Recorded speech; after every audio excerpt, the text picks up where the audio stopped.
There's no rhyme or reason to how we're doing it. No, just add chairs in. Right, or even on the other side.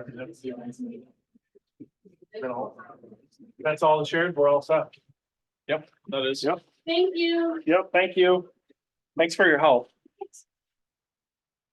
You're good. Sad, I'm gonna go get more cheese. Oh. I just know at 2 o'clock, we gotta tear down now. That's it.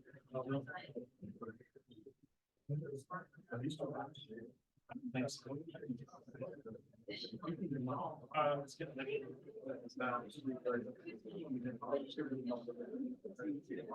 Not done. Thank you. Are you okay? Is that close? Are you okay with that?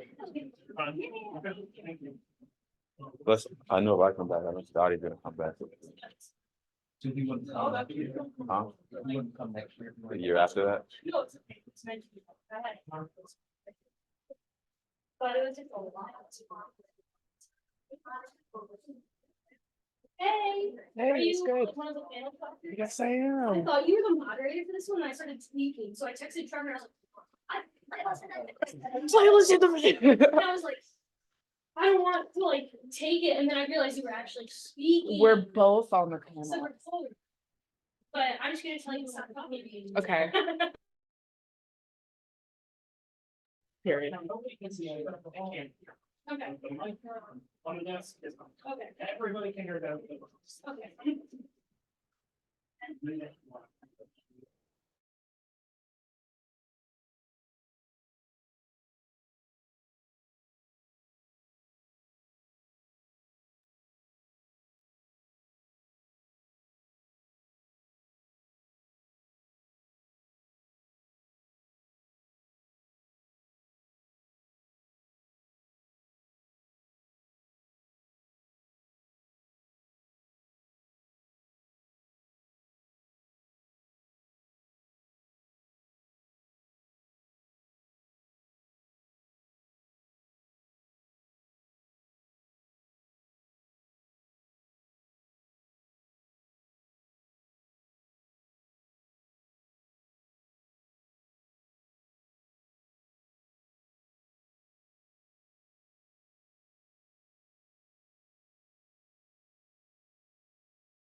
All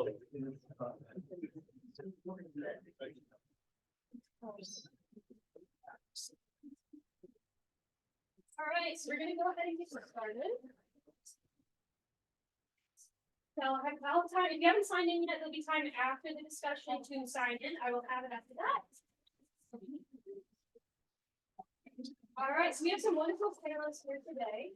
I'm probably going to talk for about 5 minutes each, and then we would like us to have an open discussion afterwards.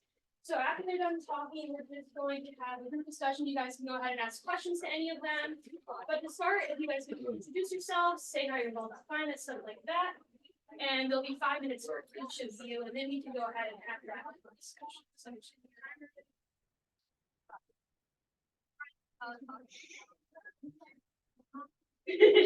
all right.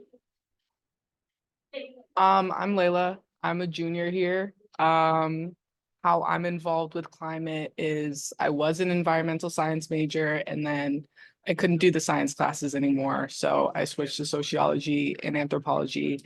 And I'm a sustainability minor too. So I just like to look at the social implications of climate change. Thanks. I'm Alexa.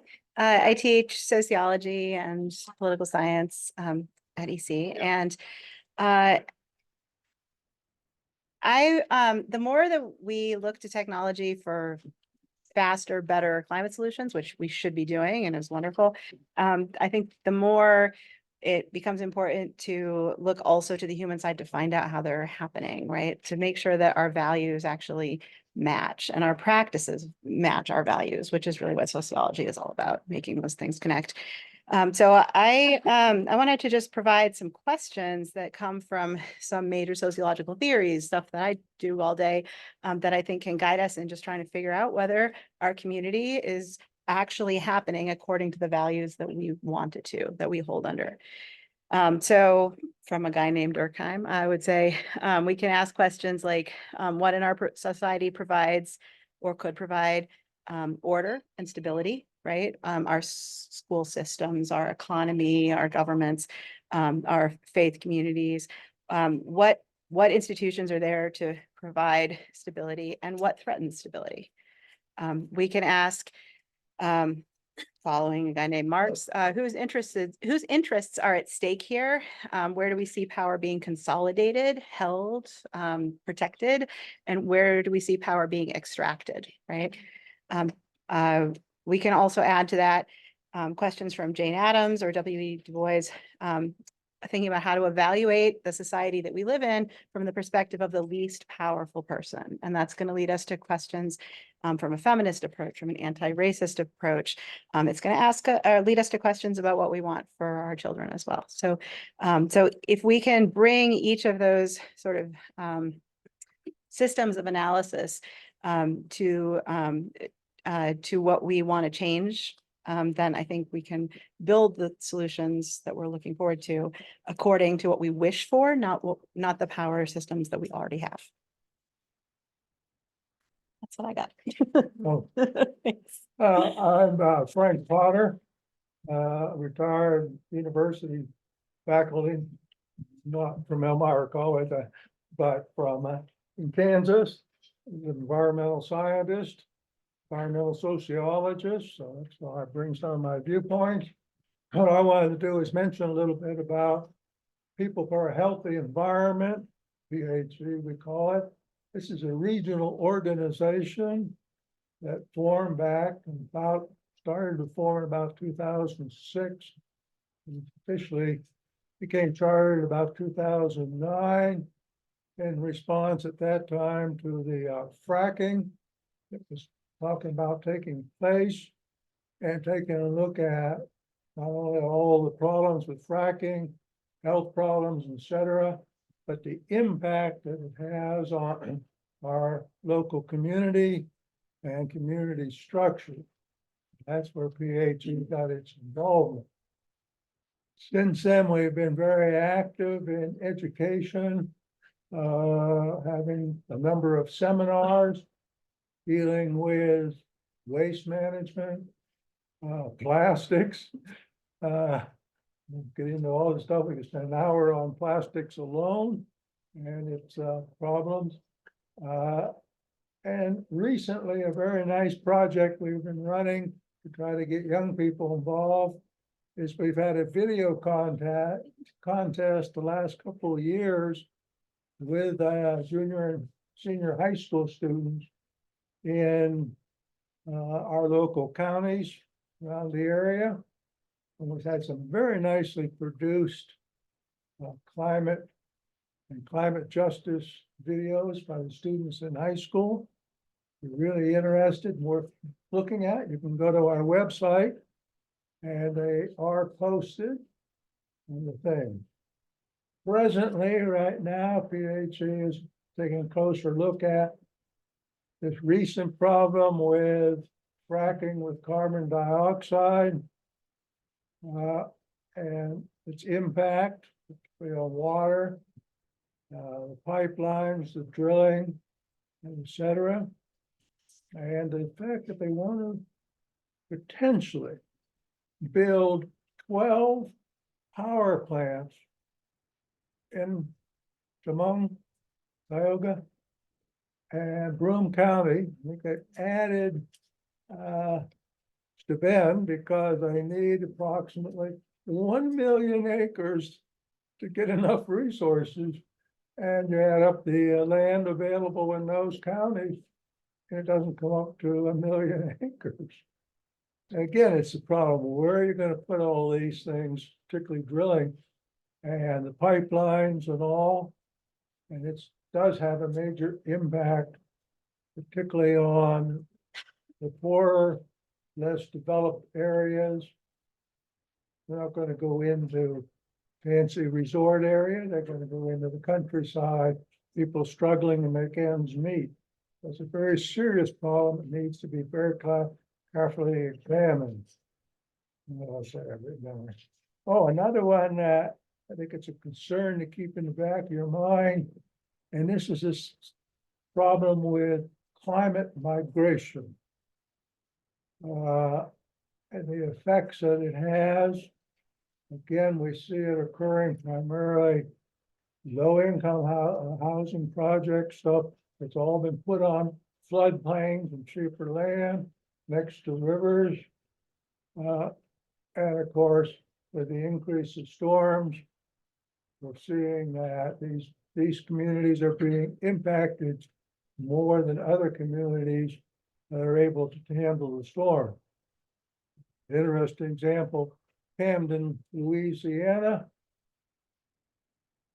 80% of the homes are still gone after the hurricanes a couple of years ago, and people just don't have the resources to rebuild a small community along the coast.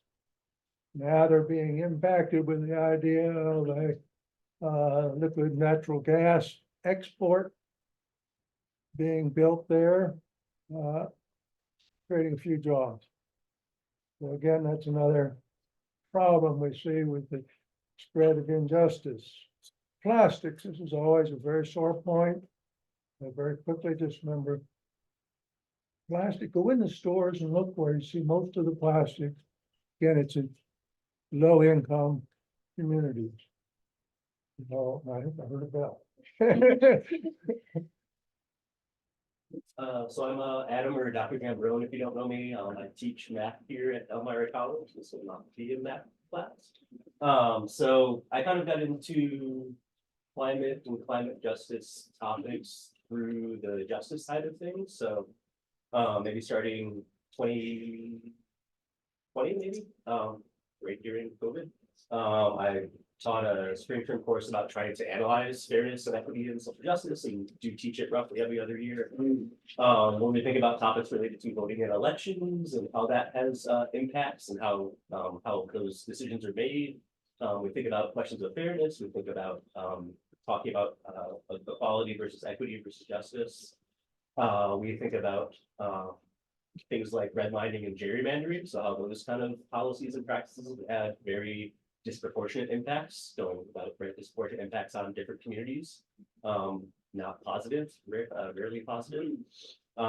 So those are kind of lenses, and we can imagine, right? So if we think about redlining, for example, so carving up neighborhoods and giving loans to groups and not other groups has some very, very negative impacts. And we can talk about generational wealth. We can talk about highways dividing communities back in the 50s when highways were created.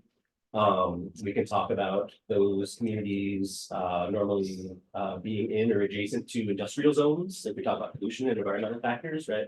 So not necessarily just climate change, but all the environmental factors that can negatively impact, right, where you live very much is affected by that, right? This is all like very local geography and communities. So if we think about that, then climate change is only going to exacerbate health conditions that might come out of environmental factors. So if we think about kind of just the natural like chain of logic of what could happen, that's kind of a big deal then, right? So we're very much an artifact of our past, and it takes generations and to actually make changes. And so that's kind of where I came in, is trying to think about like how do you actually analyze questions of fairness. Not everything, a number is not going to fix the problem, right? A number is not going to solve climate change. These fuzzy definitions of fairness and these complex problems are going to involve multiple disciplines, and there's nothing we can compute or do that's going to solve it. It's going to take a lot of people with a lot of disciplines and understanding to try to tackle such a big problem. Going back to maybe this idea of equity, equality, justice. So mathematicians care a lot about definitions. So having that understood maybe coming into this, right? So this is a climate justice panel. What do you mean by climate justice? Like, how is that different than climate equality or climate equity? So very roughly, maybe I could think about, I think about climate equality as maybe if you had a solution that you just gave to everyone. So if there's a solution for climate change that you just universally gave, right? Everybody gets an air conditioner, great, right? That's going to fix it, right? So the idea of giving everyone the same solution, the same whatever you come up with. On the other hand, equity, right? So think about climate equity, that's trying to actually address the systemic inequalities that exist, and you're giving solutions, or you're making decisions based on those inequalities, right? So some groups we know, like coastal cities, are going to be impacted in ways that are very different than landlocked cities and states. So the solutions that might come into place is going to be very dependent on the communities and the geography, all of those factors. And then you can think about justice, right? So for me, like justice is maybe the pinnacle. That would be kind of the hope. That's the aspirational thing we're all moving towards and hopefully getting somewhere, right? So it's an arc. Basically thinking about actually trying to change the system, right? So rather than just acknowledging that there are inequalities and inequities out there, trying to actually change the system so that then equality is the same thing as justice once all of the inequalities go away. So that's for me important. Just thinking about like climate justice, what is the layer of justice really mean? Hopefully that can frame our questions. So now we're gonna have an open. Wait. I didn't talk. I Yeah. thought we were We're just, just doing intro. yeah, I thought we were just doing intro. Okay. So I just wanted to say, bottom line, the climate crisis is racist, ableist, sexist, all the icks and isms that you can think of. And the reason why that is because our economic and social system is made from racism, ableism, all of those things that I mentioned. And it's built off of that. So the problem is going to perpetuate what the system brings.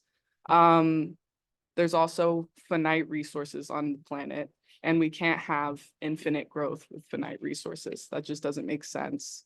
What else I got? The system's built off of the white supremacist idea that the earth is for us and only for us. And that's not true. We should work with the earth, for the earth, actually, because it's ours. Or not ours. I was just making the point that it wasn't ours, but you know what I mean. What else?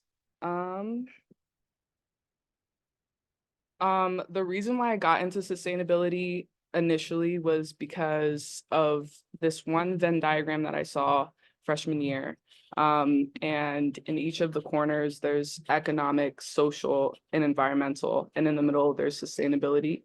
And I always thought that was really interesting because it just shows the duality of this problem and how we should balance it and we should make sure that all of these things are connected because everything is connected.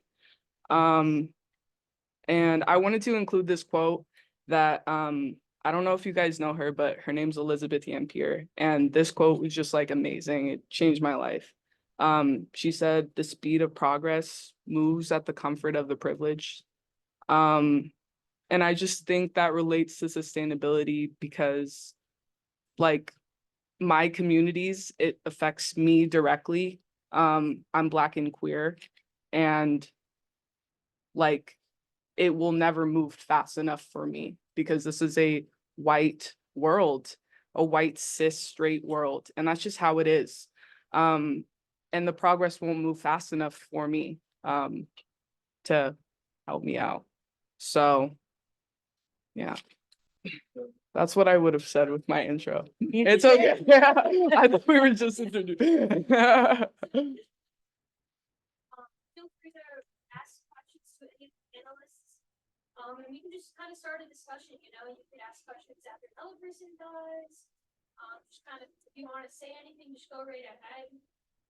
So I will leave it at that. So if you guys have any questions for any of the panelists? So this is mostly kind of for you, Layla. Can you expand a little bit on your thoughts on like a queer person, like for like how climate justice might impact queer trans communities? I think it affects us more intersectionally, but I do think that redlining also included queer people because queer people also were forced to join those redline communities to find their own people. Like Harlem, for example, like Harlem was mainly a Black community. And then the Harlem Renaissance came and all the gays came. And like now we're there. Like that's our city. But that's like a redlined area and we're by trade ports and by factories that will give us asthma, heart attacks. We don't have access to like good food there. And that all has to do with climate change and our distribution of goods. Does that answer your question? Yeah, that was Okay, actually really good. I was hoping you would touch on the intersectionality thing. Word. I guess mine's for everybody. What are the ways in which you all would like to see like proper education in a university setting on this issue? What is like your idealized way that this issue is going to be presented to college students like myself? Should I It's for anybody. Why don't you go? Because you're a student. Okay. On the panel. I think especially in my sociology and anthropology classes, it should be focused mainly on our biases and how we develop them. And not saying that that's not, I think that's the whole area of science in the first place, but I think a lot of people miss the point, which is why it turns them off. And I think that's just how we solve this problem. Because if we still have the economic and social issues of climate change, then nothing's going to change. So I just think we need to be taught to assess our biases more closely and be taught that it's not bad to have biases. Like this is a biased world. So yeah. So I'm gonna step in and say, I agree with everything that Layla is saying. So I'm gonna step back and say things that are a little more general, but not to depoliticize it actually at all. Quite the reverse. But I would say that the liberal arts part of our college is where I look for this, which is funny again, since we need leadership in tech and innovation to create change, and we need education and nursing students to create careers that are going to include all the parts of our lives, including climate generated hardships, which are not going to look like the weather, right? They're going to look like housing insecurity, right? But we need all the stuff, but the place that I look to is the liberal arts part of our education or our college. Because it's the place where people learn to talk about ideas and learn from each other. And this particular crisis, I have a student right now who's trying to write a paper on climate change movements.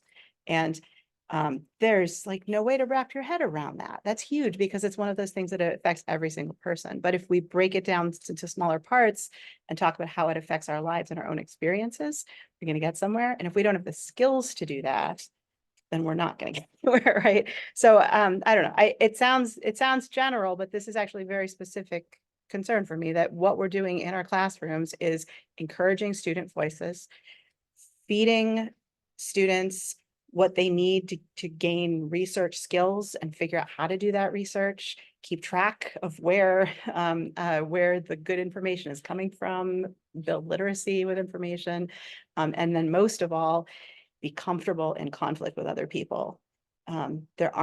Conflict doesn't mean an argument, right? Conflict means a chance to learn. So that's where I want us. I don't know. It's a general answer, but I think it's mine. I was gonna say, having developed and taught a environmental sociology course in particular, where we tried to integrate the dominant social institutions all working together. Bring in economics, which business school thought that was everything. But no, the interactions of them working together to address the problems, that really, in my opinion, every university would be nice if they could start. I don't know, Elmira has a way of an environmental sociology course, which is designed specifically to look at the interaction of environmental issues and the social issues together. We tend to look at environmental science, sociology, or that, but tying them all together. Well, that's one of the big things for universities to do.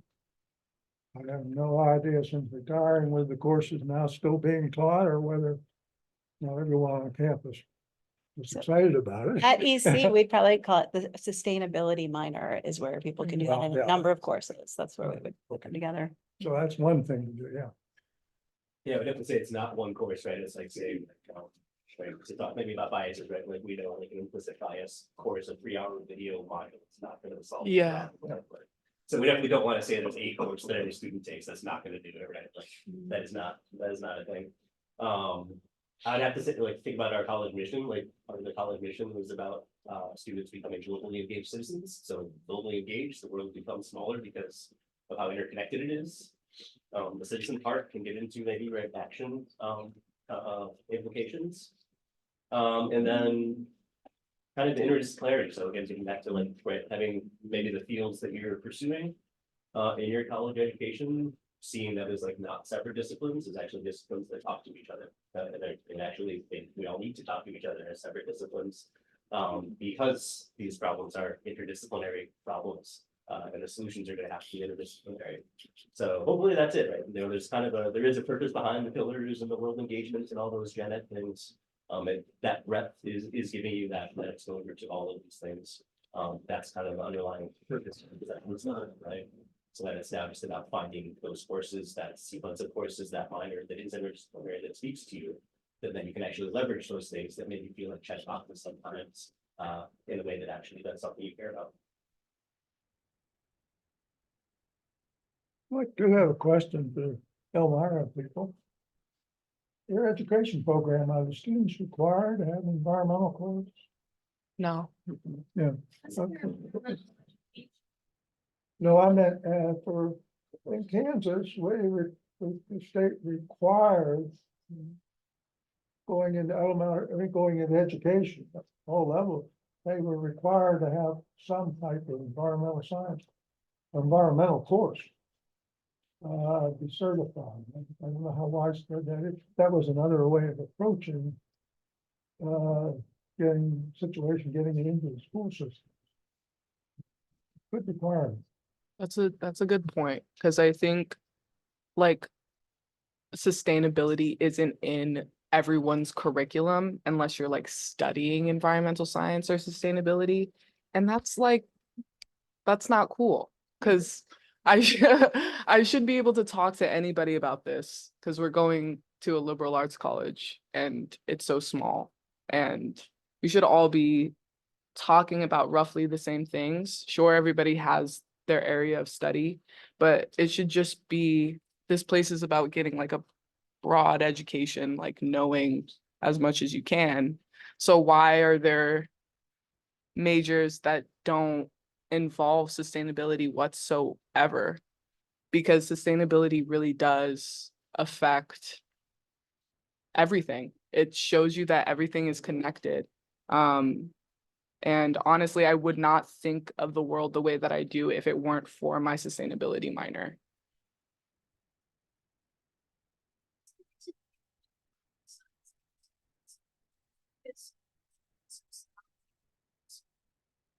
And then environmental science didn't really have that sociology.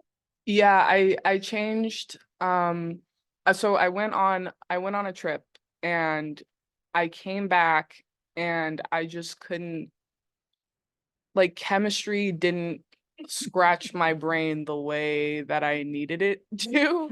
And I wasn't thinking about the things that I like I don't necessarily like thinking about racism, but it comes easy to me. And I think that's like a problem that I can really help with.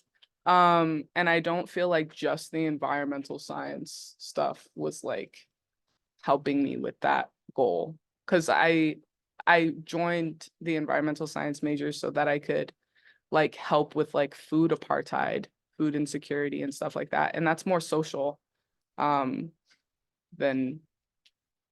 hydrology or geology. So yeah.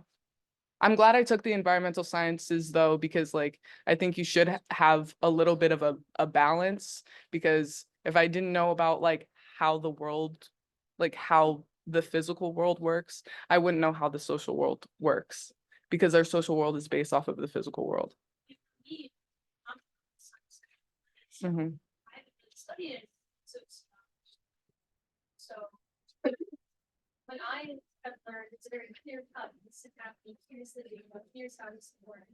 It's very one way of thinking. And so for you guys, it's interesting because you wouldn't, like, for me, it's hard for me to think about it in a sociology way, just because I feel like it should be more obvious. Like I feel like oh, like everyone else should be carrying out this. You know, it's not a secret that a lot of this is done by corporations and rich atoms or 1% of people are contributing to this. And so something that really frustrates me as someone who thinks this is such a clear cut issue is that these groups of people who are being infected of being saved, how is anything going to change if it's just like, you know, the corporations that are contributing and you guys are the ones who are being impacted, you know? I don't think, like, I actually do think that it's a clear cut issue, but I think we're attempting to solve the issue from like from a white supremacist patriarchal point of view. So like that's why people think it's so clear cut. Like it is clear cut in the fact that we have enough food, we have enough water, we can feed everybody, we can have everybody in a house with clothes, with food, water, and love, everything. But when like by clear cut, I think like you mean like when people are like How this is an issue. yeah.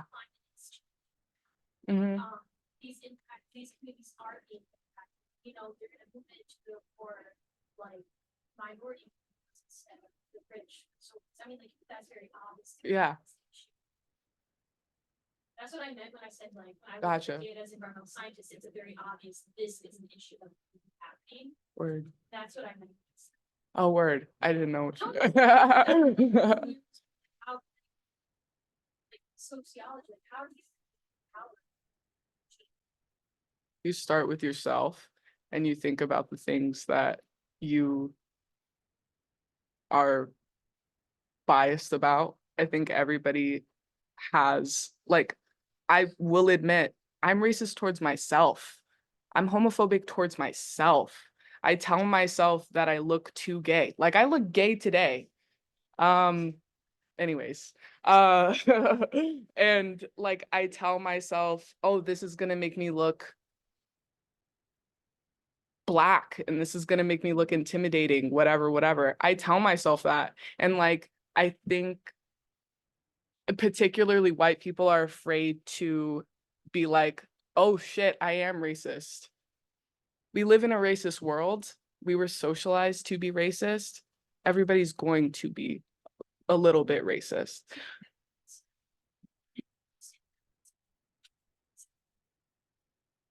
Mhm. Can I interject a little bit? Yeah. So I think of sociology maybe from a slightly different place, but this all fits together. I think about it as the study of institutions, the ways the systems of norms and laws, some students in here have heard me say this more than once or more than 10 times, but the system of norms and laws organized around a set of values. And that's like the building block of our society. And everywhere we look, we see it. That's families, that's sports teams, that's religious organizations, that's classrooms, right? And the expectations, the rules, the norm, which those are other words for norms or laws, right? The social rules we follow are never there by accident. They're there because they do something useful to protect something that we care about, right? And it sounds like what you're saying in environmental science, maybe, I don't want to speak for a field, but like, is the way that you're approaching it is thinking, well, it's sort of obvious that we want to have our natural resources protected, right? Like that's sort of a basic, obvious thing. It's not always obvious, like, a lot of different things drive us, and so we can use that thought about institutions to talk about, well, let's say with a sports team, with fairness and autonomy and risk taking and teamwork. I mean, there's a bunch of stuff under there. So if we can, my approach to climate with this is if we can, each of us figure out what's important to us about it, then we act on that, because it's a big, I mean, everybody here has said this so far, it's big and we need a bunch of different approaches, right? Um, I don't know if you guys have, if anyone in here has reason to have read any books by Sandra Steingraber, who writes beautiful books. She's an environmental scientist who's also a climate activist and an excellent writer. And she, in fact, she talked at one of these events a couple of years ago, but her approach is to think about an orchestra and everybody's got their instrument. So don't try to make the whole symphony happen. Just grab your trumpet if that's what you play, right? Yeah, I don't want to get too metaphorical, but I think that in figuring out what each person is motivated to come, some of you are motivated because your professor said you had to come today. I understand that. And some of you are even taking those classes because they're gen ed requirements. There's layers to this, but you're in this room thinking about climate today because there's something that you care about. I am hearing students over and over and over, when you have a chance to choose a topic, to choose something to spend your time researching and understanding or debating in class, I'm seeing over and over students land on a couple of things, right? I would say there are sort of like three main issues, and climate change is one of them that students keep coming to. So, but that's not for the same reason usually. It's for a lot of different reasons. So I think in environmental science, you've got a reason, and then you're building the data. Well, actually, first looking for the questions and building the data. We actually use a lot of data. There's lots of quantitative sociologists. That's sort of how it works as well. But we don't necessarily know what's important to each person. So I would, I don't know, that's why the questions that bring me here today seem interesting. So if we can if I can not just look at it in a general sense and say, whose interests are at stake in the environmental movement, where do we see power being consolidated, but instead ask questions about my life. Where's climate happening? Where am I seeing it? I'm concerned about something this morning about not being able to go camping or have my kids play outside because of wildfire smoke last summer. Snow is disappearing right from our winters. We're in a pretty protected place and in a lot of ways in upstate New York, but we're watching our economy shift because of climate change. We're watching Lyme disease show up because of climate change, right? So as I figure out which one of these things drives me, then I am going to ask right? I do ask those questions. Where do we see power being consolidated? That's what I hear you saying is who's benefiting from this? Is it a corporation that is selling something? Is it a politician who's getting votes? Like how is it working and how is it affecting my life? So that's how I see these things fitting together.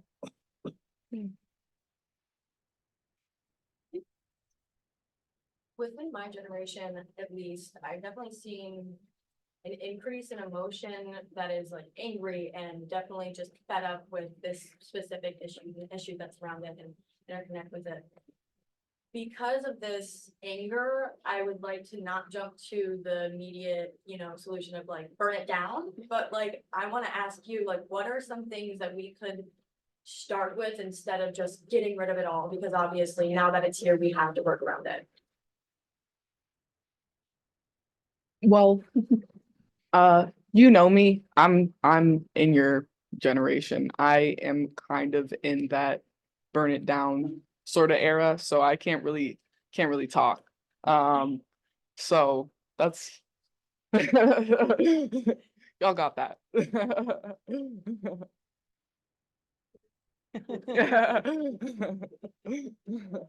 Policies, maybe, that's like the thing that scales up, so.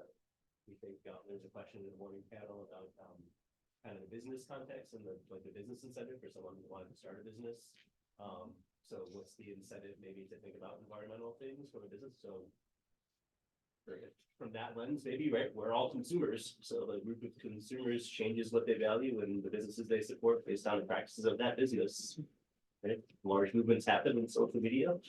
You can make a choice, you can make a group choice or individual choices can kind of coalesce into a group choice, and well, businesses care about money as the bottom line and their consumers are flocking away. They have to change whether they want to or not, because that now starts to make financial sense. So maybe that's my lens, is like, okay, so there's power in that. There's like a middle ground from the individual to the group to the I have to be in my 0.1%, right, to make change, right, with enough numbers and with, right, the ease of communication for better or worse. So there's power in. So that's maybe a way to move the needle within the broken system. No lie. So there's chance.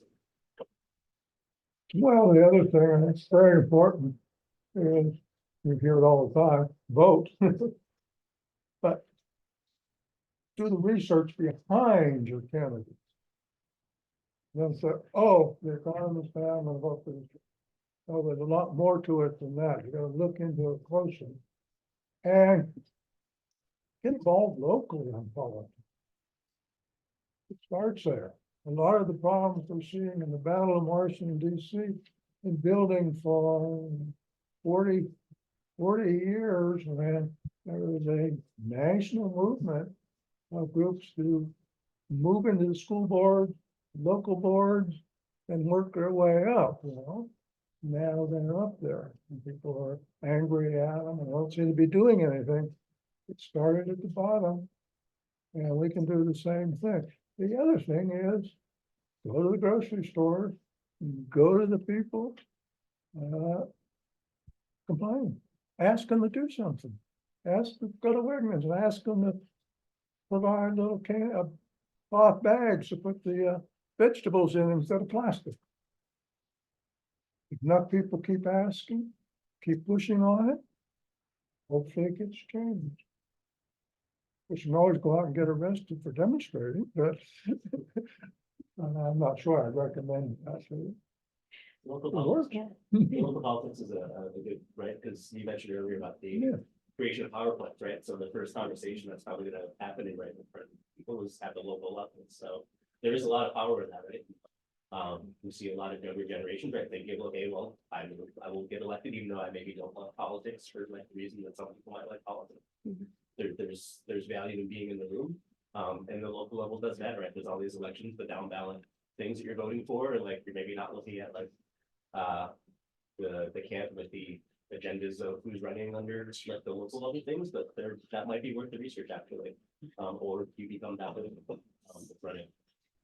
So I have two answers. I don't want to too much, but One of them is, Mia, get your movement offline, which is, may sound opposite of the way that things work, right? But I'm sure that Frank can speak to this, that there's research coming out now that online movements are fantastic for mobilization, right? For getting people involved, having a wide message that goes all over the place, and you can get everyone to change their Facebook picture to your colors, you know? But beyond that, oftentimes those movements start to peter out, which doesn't mean don't mobilize that way, but it means there has to be something else. And I'm thinking about, I've asked some students in one class this week to read Zainab Tufekci. She's a digital sociologist, I guess, basically, I would describe it. And she works a lot on Arab Spring. And that's one of the places where there was like a big push for change. And then 10 years later, there wasn't really very much that was different. Westerners got really excited about democratization, but then it didn't really happen. And she says that the kind of work that we're used to doing, where you see people face to face and you struggle and you show up at the grocery store with a clipboard over and over, and you knock on doors and you meet in, you know, school basements, and you get to know each other over time, it builds, it doesn't have this like flash of excitement, passion that the internet mobilization can have, but it builds skills for interaction, for building, for just creating your claim, for making decisions as a group, so that you are increasingly preparing yourself for democracy by doing democracy, if that makes sense. So that would be my first thing.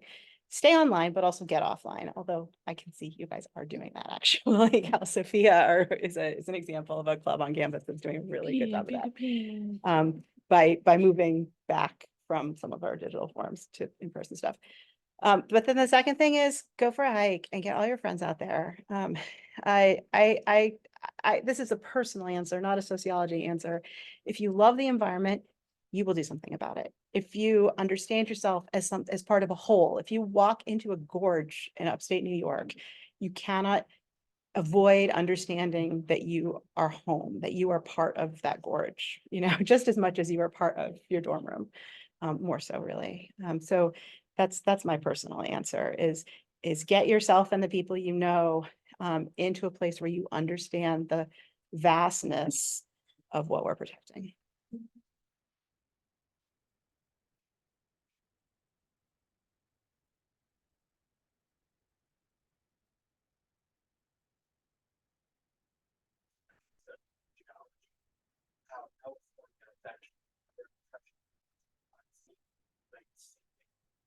But there's not water in the ground. Major and it's not just both areas of the country, but farmers that have to export some takes the water out of that, but they can't get it away. And desalination is an option, but the way of doing that is even less sustainable than trying to When they say they don't have enough water in California, it means that they don't have enough water for the things that they're doing. So they don't have enough water to get to the lawns in Beverly Hills and the farms that are out there and the individual people who just live in wherever. We do have enough water. It's just the distribution and the way that we're consuming it. And like I'm in hydrology and I took geology too. And we were just talking about this. And I think that's also where environmental science kind of falls off, because it does make statements like that where it's like, we don't have enough water in this place, but we do. We're just sending the water elsewhere via pipelines, or certain people are using too much. And most of the time it is the rich who are using way too much. I learned in hydrology that Beverly Hills, the average person who lives in those mansions in Beverly Hills use 250 gallons of water a day.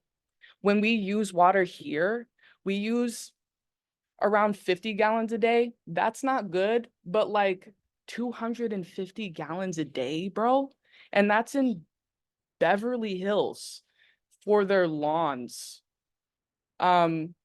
So yeah, that's my answer to that. I think we do have enough water, we do have enough food, we have enough of everything. We have enough of all of our resources. I don't think we'll have enough water soon because we're using it so much and so fast, and we're just like redirecting all of our water sources to the point where the environment can't keep up. So I think there will be a time in our lifetime where we won't have enough water. But as of right now, we do have enough water. We're just distributing it wrong. So yeah. Hope that answered.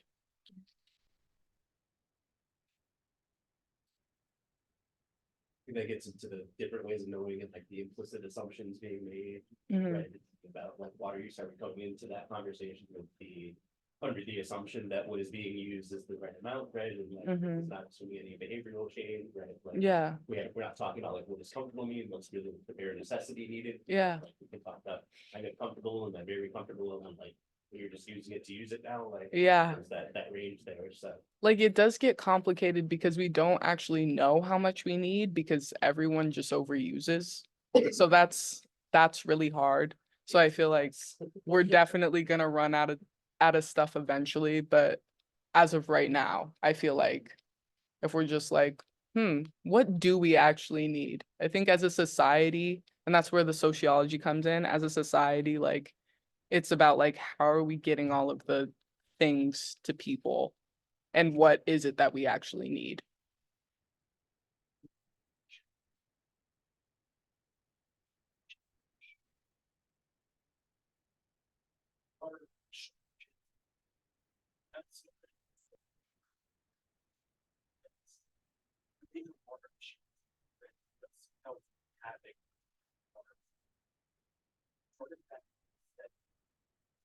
That was before there was saying there was nature. There were stars, but many of them weren't as big or well known or had as much property as everything else as it happens now. Well, no, the watering of the lawns was just like an example. I think, hold on, let me gather my thoughts. Um, we s- we've been digging wells in California since we got there, since Western expansion, and we've been overusing the water in California because California is basically just the desert. So like there isn't as much water there as there is here, which is also why we should distribute it correctly because like there's not that much water. Um, but like I see what you're saying, but I think the 70s and beforehand, we were still distributing and using water incorrectly. The only difference is now we have the generational knowledge to know that we're overusing water, and they didn't have the generational knowledge to know that they were overusing water. Like they were like, oh, I'm just gonna drink this and Well, agriculture. yeah, and agriculture and all that and like, yeah. But now like we know what we're doing and we can do it.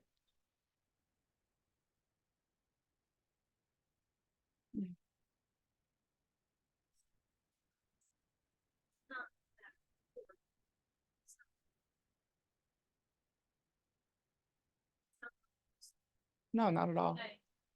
I understand this plight of they need it too, but I think the issue is beyond that. I think it's overuse since the beginning of time.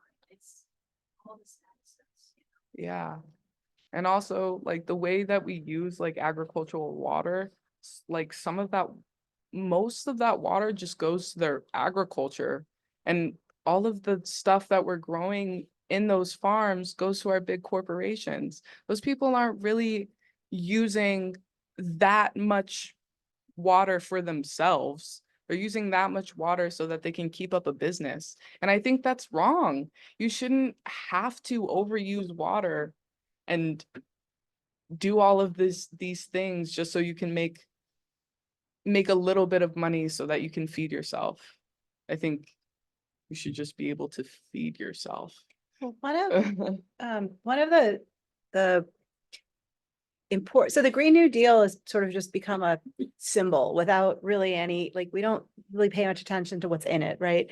But the language of the Green New Deal is important because, for many reasons, but for this reason, because it specifically takes a moment to say that when new development or new solutions have happened, like the first New Deal, historically, they have not helped people who've been underprivileged to start with. I'm just thinking about California. So, and they've also, the people contributing the labor have been from the same groups, same demographic groups at every stage of development in our history.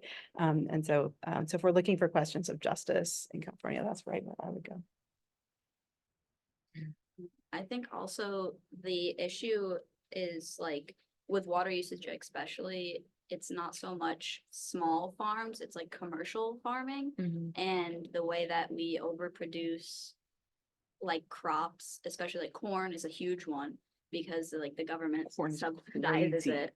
And then we just make like corn syrup, which goes into all of our food. And that's like, so it's not really so much the small farms, but like the bigger commercial level and like the overconsumption of water at that level too. Yeah, exactly. And also climate change affects those people on farms too. Because if weather is not good, if the climate sucks, they can't grow their food and they can't make money. And that's pretty much the point I'm trying to make. It's not really like placing blame on anybody, maybe corporations, but it's not really placing blame on anybody, and especially not people who are at the basis of our economy, like all of our workers and all of our farmers and all of the people who provide us food, provide us all of those services. It's not about them because they're just participating and they're just trying to survive. They're not trying to like just make their lawn look nice. They're doing work. So that's why I mentioned Beverly Hills, and they do use a lot. So yeah.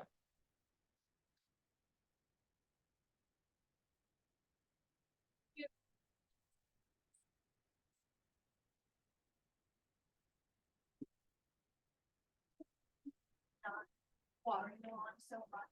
Do you think that we should also really push for native plants to be what is planted in areas like that? Because a lot of the grass that is in the United States is from Europe, which is typically more rain than we have, and then we put it in places like California that does not have that enough water to begin with, and then it's sucking up all the water, and there's not enough plants, which affects the environment, affects weeds and other molecules and animals and fish. And native plants. Girl, let's switch. Because for real. But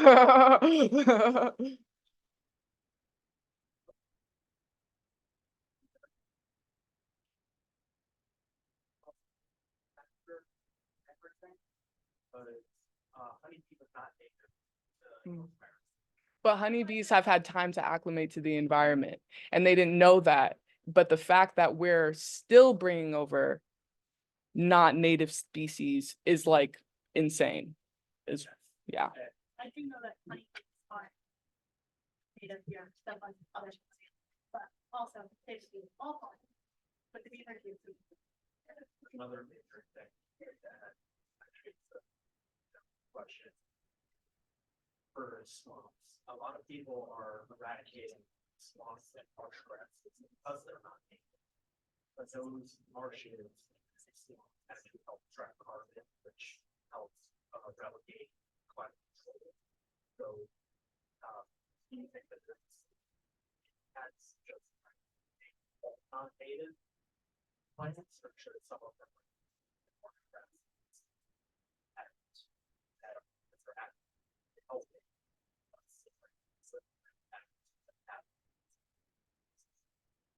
Yes, in the context of looking at policy solutions, probably not as a right. It kind of depends. Yeah, I mean, I think about like, developing housing and stuff, so like, I'm sure there's definitely a way to like, make that a feature of, right, whatever you're developing, so like I can imagine there's it's like.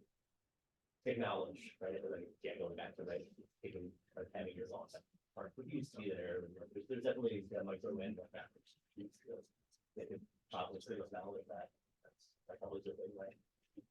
Don't want to have unforeseen conflict, like, say, if like, it's no, nothing, right, like, the solution's always somewhere in the middle, or there's context to missing things that not wait till later, so the policies have to be nimble enough to adapt to changing reality. Sorry, it's very political answer. I don't know if I like that. I think I read something about that, and I actually do disagree with the removing of those mosses, because they have, like, some of them have had time to acclimate to the environment, and it takes, like, I don't know if you know this, but like 200 years, something like that, to reacclimate. I do disagree with that, because they've already adjusted and they're not taking over things anymore. But if we keep bringing them over, that's where I see a problem. But I think we should slow down on removing all of the non-native things, because we should see how long they've actually been here. Personally.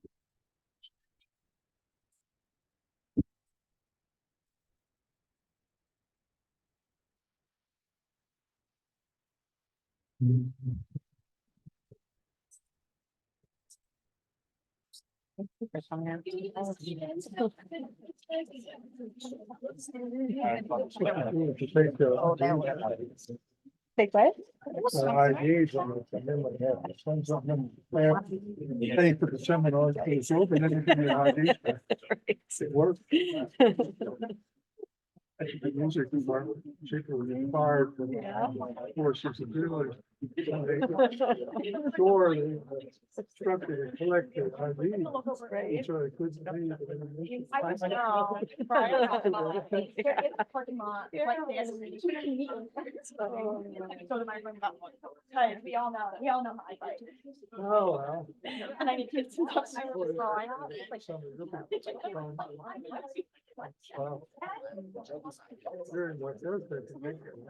It's funny. It's not that serious. Yeah, they're thinking. I don't know, what they're all, but what I hear students talk about, their consumption habits. Right now, they don't, yeah, I mean, they're not, they, don't own houses, they're not running businesses, but they are talking a lot to each other right now about what we're buying and what we're throwing away.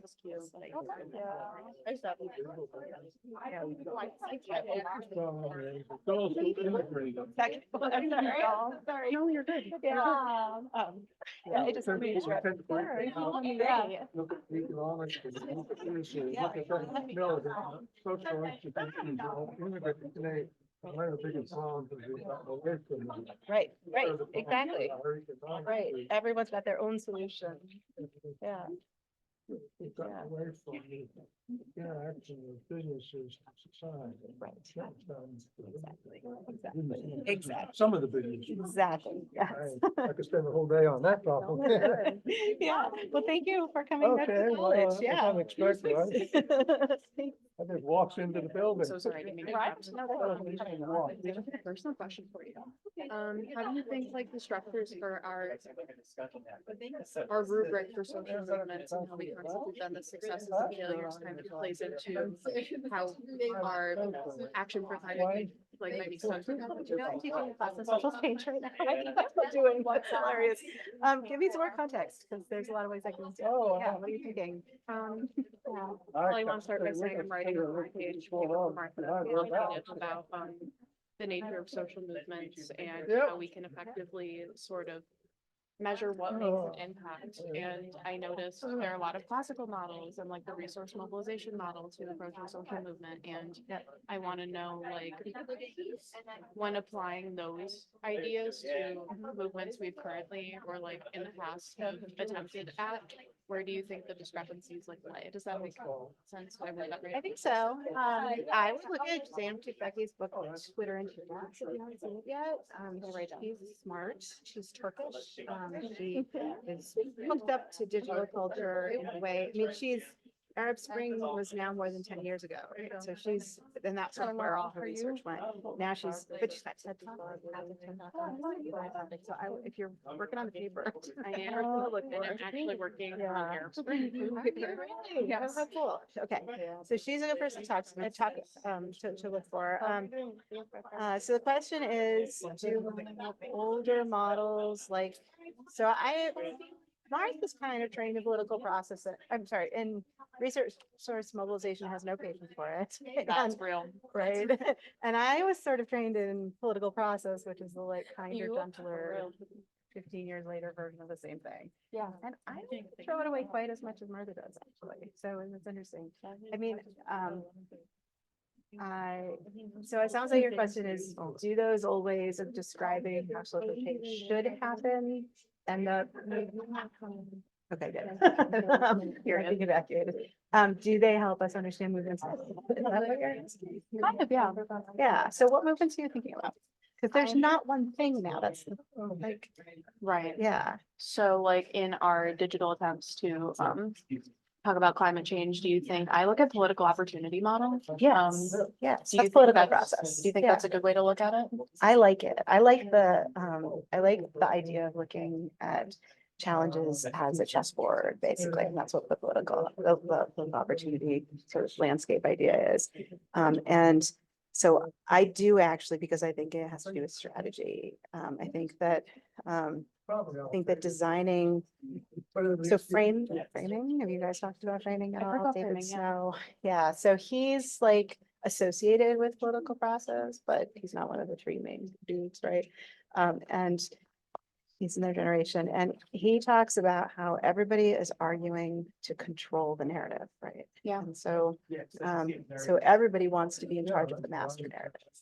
I think the more social media becomes the way we talk about and get people mobilized, the more frames are the tactic that's being used the most, like more than sit-ins, like that stuff is old fashioned, right? Yeah. What's happening now is, and it's not even just getting people to sign your online petition anymore. It's being able to control what the story is. And then all day, that's all we do on Facebook, on social media, is try to advance the story on each other. Mhm. Like, and eventually we only have two sides. So, Yeah. so I think that's where I think those are some of the classical models, but I like them the best. Perfect. Thank you. I just wanted to know. Sure. And do you think like political process model, just one little last question, like accounts for the relativity of these experiences? Like, Is relative, you mean like people being able to relate to them? yeah. Kind of. Well, that's where frames are useful, because what you want is a narrative that resonates Hard for with you the to talk people you're about trying this, to yeah. create identity with. Yeah.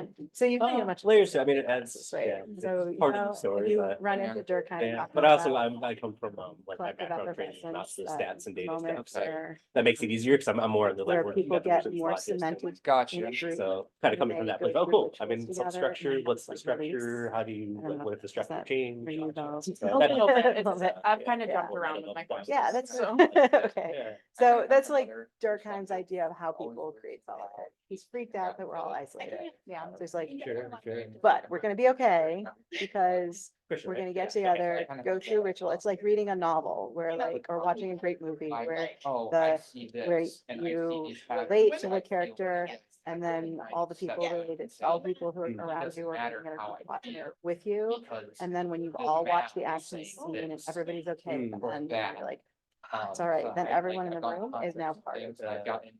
Before, like, oh, you're making I a think good point. we're doing that. Through over it. and over and over and And over. From that way of knowing that. And right? yeah, That's so funny. that, I like along that with was like the- from a mathematical Got it. perspective. That's how I. How, Well, thank you for your input. I really much appreciate it. without I having am like looking solid forward to data seeing your and paper. studies done, Yeah. how Enjoy the rest of your day. Bye.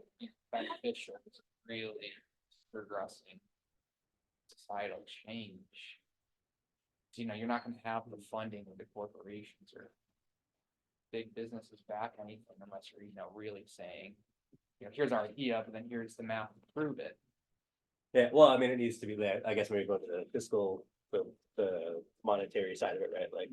So as long as it, like, if it's clear from the consumer side that like the business is gonna lose more than they're gaining, right, by not changing the way they operate, like that's a quantifiable thing, right? They can, like, they're predicting consumer trends and things like that, so. I think there's a way to leverage that still.